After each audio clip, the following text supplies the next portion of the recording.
Bridge course 2021 कक्षा 9वीं हिंदी, दिन 45 यानी 45वें दिन। विद्यार्थी मित्रों, आपको दिन 31 से 44 तक जो दर दिन जो ऑनलाइन लेक्चर हुए हैं ब्रिज कोर्स हिंदी के, उस पर आधारित जो ब्रिज कोर्स कसौटी क्रमांक 3 है, वह आज हम रिवीजन के तौर पर यानी कैसे उत्तर आपको लिखने हैं, कौन सी कृति पूर्ण करनी है, यह जानने वाले हैं। कुल अंक 15 अंक के लिए यह 9वीं कक्षा की हिंदी भाषा की जो कसौटी क्रमांक 3 है, यह आज हम इस ऑनलाइन लेक्चर में देखने वाले हैं। तो विद्यार्थी मित्रों, अंत तक देखना, क्योंकि अंत तक आपको जो कृति पत्रिका है वह अंत तक देखनी है। सबसे पहले प्रश्न क्रमांक 1, निम्नलिखित पठित गद्यांश पढ़कर कृतियां पूर्ण करनी है, यह लिखना है हमें। तो सबसे पहले हम पठित गद्यांश पढ़ेंगे और उसके बाद उसकी जो नीचे निम्नलिखित कृतियां हैं वह पूरी करने वाले हैं। वस्तुतः रात में ही ईमानदार ठेकेदार ने अधिकारी महोदय के खिलाफ उच्च अधिकारी के पास शिकायत कर दी थी। उच्च अधिकारी ईमानदार थे। उन्होंने कहा, कुछ एक भ्रष्ट अधिकारियों के कारण ही पूरा प्रशासन बदनाम होता है। उन्होंने भ्रष्ट अधिकारी को दंड दिलवाने का निर्णय ले लिया। सच ही कहा है, बुरे काम का बुरा नतीजा। ठेकेदार और उच्च अधिकारी की ईमानदारी का समाचार चारों तरफ फैल गया। उनका सार्वजनिक समारोह में सम्मान किया गया, यही कहा गया है।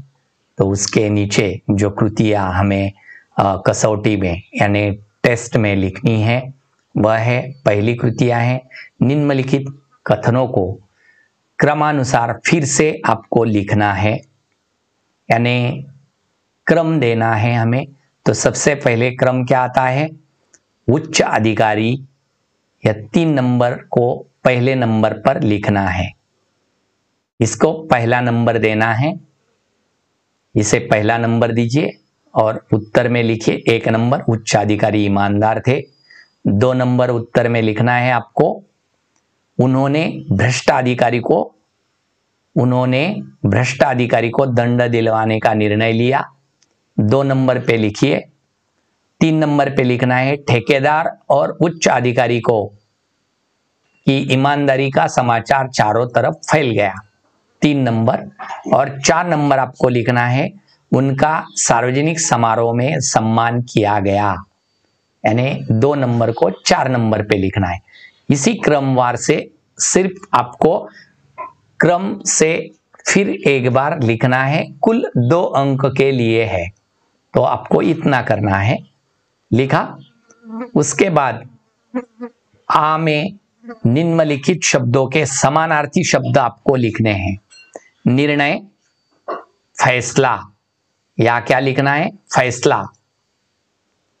1 नंबर पे फैसला ये लिखना है। 2 नंबर पे समाचार, तो खबर, क्या लिखना है, खबर, उसके सामने खबर यह लिखना है। कुल 1 अंक के लिए है। ई, निम्नलिखित शब्दों के विलोम शब्द लिखने हैं। विलोम शब्द लिखने हैं, सच, झूठ। सच का विलोम क्या आता है, झूठ। ईमानदार का बेईमान क्या आता है, बेईमान। ये दोनों लिखने हैं, कुल 1 अंक के लिए। उसके बाद ई, अच्छे कर्म का फल अच्छा ही होता है, इस पर अपने विचार स्पष्ट करने हैं। देखिए, अपना विचार लिखना है, वहां पर लिखिए। उत्तर में क्या लिखना है आपको, हमारे द्वारा किए गए कर्म यानी काम पर ही हमें फल मिलता है, यदि हम अच्छा काम करते हैं तो हमें अच्छे फल की प्राप्ति होगी। यदि अगर हम बुरा काम करते हैं तो हमें उसके बुरे फल मिलते हैं। हमें जीवन में हमेशा अपने कर्म ईमानदारी और सत्कर्म की राह पर ही चलते हुए पूरे करने होंगे। एक ना एक दिन उसका अच्छा फल हमें अवश्य मिल जाएगा। यही स्पष्ट करना है, पूरा लिखना है। लिखा? तो चलिए प्रश्न 2 में, यह कुल 2 अंक के लिए था स्वमत। उसके बाद हमें निम्नलिखित पठित पद्यांश पढ़कर कृतियां पूर्ण करनी है। यानी यह पद्यांश हमें सबसे पहले पढ़ना है। हे मातृभूमि तेरे चरणों में शीश नवाऊं, मैं भक्ति भेंट अपनी तेरी शरण में लाऊं। माथे पे तू हो चंदन, छाती पे तू हो माला, जिह्वा पे गीत तू हो मेरा, तेरा ही नाम गाऊं। जिससे सपुत उपजे श्री राम कृष्ण जैसे, उस धूल को मैं तेरी निज शीश पे चढ़ाऊं। यही काव्य पंक्तियां प्रसिद्ध स्वातंत्र्य संग्राम में एक प्रखर सेनानी एवं मातृभक्ति कवि जिनसे पहचान है उनकी, वह राम प्रसाद बिस्मिल, जिन्होंने अपनी मातृभूमि की रक्षा के लिए ब्रिटिश सरकार को चुनौती दी थी और 30 की आयु में ही उन्होंने हंसते हंसते फांसी के फंदे पर वह झूल गए। एक सच्चे देशभक्त होने के साथ साथ वह एक कवि भी थे और उनकी यही कविता में देशभक्ति और मर मिटने की भावना प्रभावी रूप से प्रत्यक्ष होती है। उन्हें याद करते हुए उन्हीं की यह रचना आपको उनको एक श्रद्धांजलि के रूप में अर्पित करते हैं। तो उनका हमने पठन किया है और उसी कविता के नीचे जो कृति दी गई है उस कृति के बारे में हम अब जानने वाले हैं। वह कृति हमें लिखनी है कि एक शब्द में उत्तर लिखना है। कुल 2 अंक के लिए मातृभूमि के सपूत किसे कहते हैं? मातृभूमि के सपूत कौन थे? रामकृष्ण। यहां पर दिया है रामकृष्ण, यहां पर लिखना है सामने रामकृष्ण। मातृभूमि के सपूत रामकृष्ण, यहां पर आपको लिखना है। उसके बाद कवि की जिह्वा पर इसके गीत थे। किसके गीत थे? मातृभूमि के। किसके गीत थे? मातृभूमि के। यहां पर मातृभूमि लिखना है। मातृभूमि के चरणों में इसे नवाना है। किसे? शीश को नवाना है। मातृभूमि के माथे पर यह है, क्या है? चंदन। क्या है? चंदन है। चंदन, माथे पे तू हो चंदन, यह लिखना है चंदन। यह अंत में आएगा चंदन, माथे पर चंदन है। कुल 2 अंक के लिए है विद्यार्थी मित्रों। उसके बाद हमें आ में निम्नलिखित शब्दों के लिंग पहचान कर लिखने हैं। लिंग पहचानना है। गीत पुल्लिंग, पुल्लिंग लिखना है। यहां पर लिंग को पहचानना है, लिंग बदलना नहीं है विद्यार्थी मित्रों। कुल यानी एक आधे अंक के लिए, दूसरा आधे अंक के लिए, कुल मिलाकर 1 अंक के लिए है। पहला गीत पुल्लिंग, भक्ति स्त्रीलिंग। मातृभूमि के सम्मान की रक्षा करना हम सबकी जिम्मेदारी है। इस विषय पर अपने विचार लिखने हैं। कुल 2 अंक के लिए है।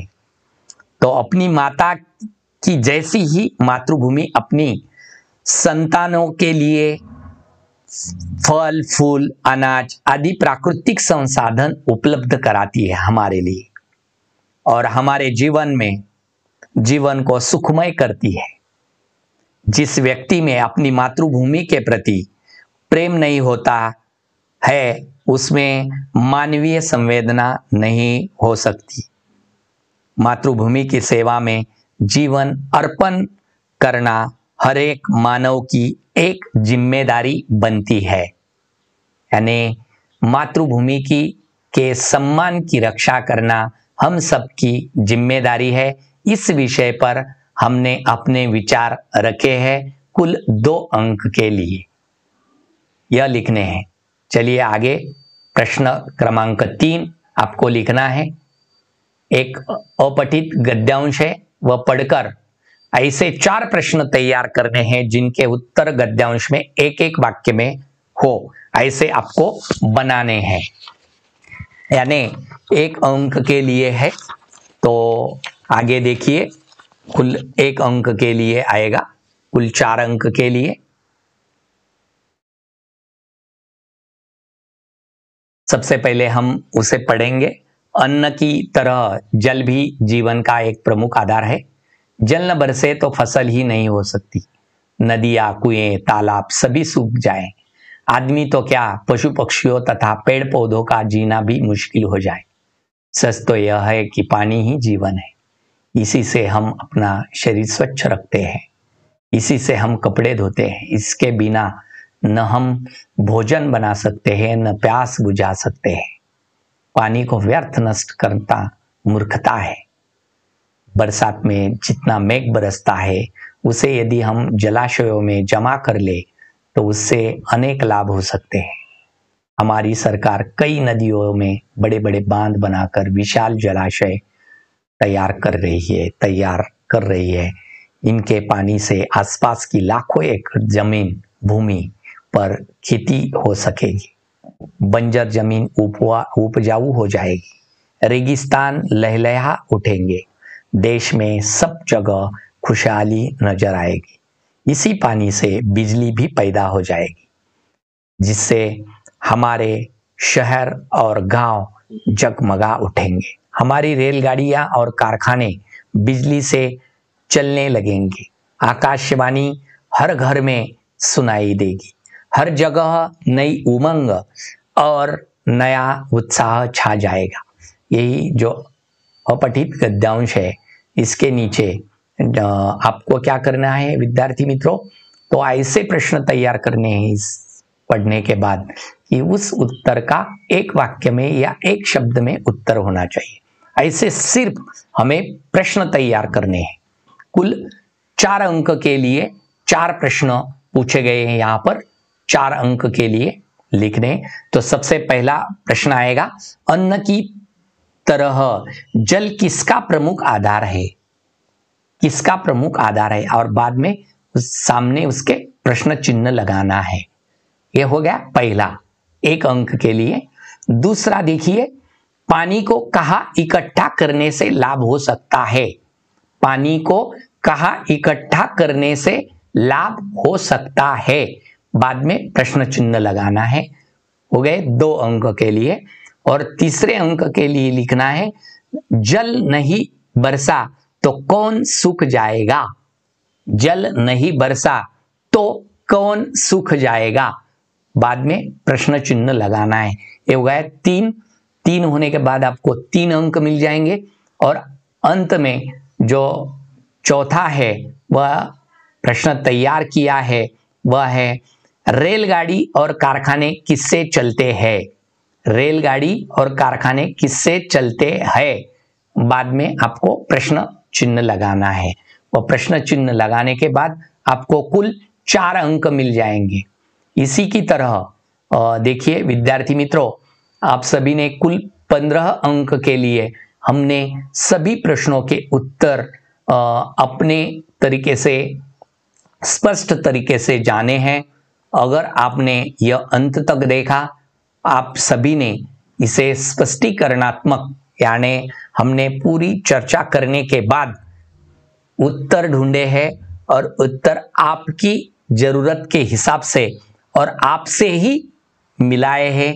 यानी आपको इस 9वीं कक्षा में जो कुल 15 अंक के लिए कसौटी क्रमांक 3 है, आपने अंत तक यह ऑनलाइन लेक्चर देखा। आप सभी को मेरी ओर से धन्यवाद।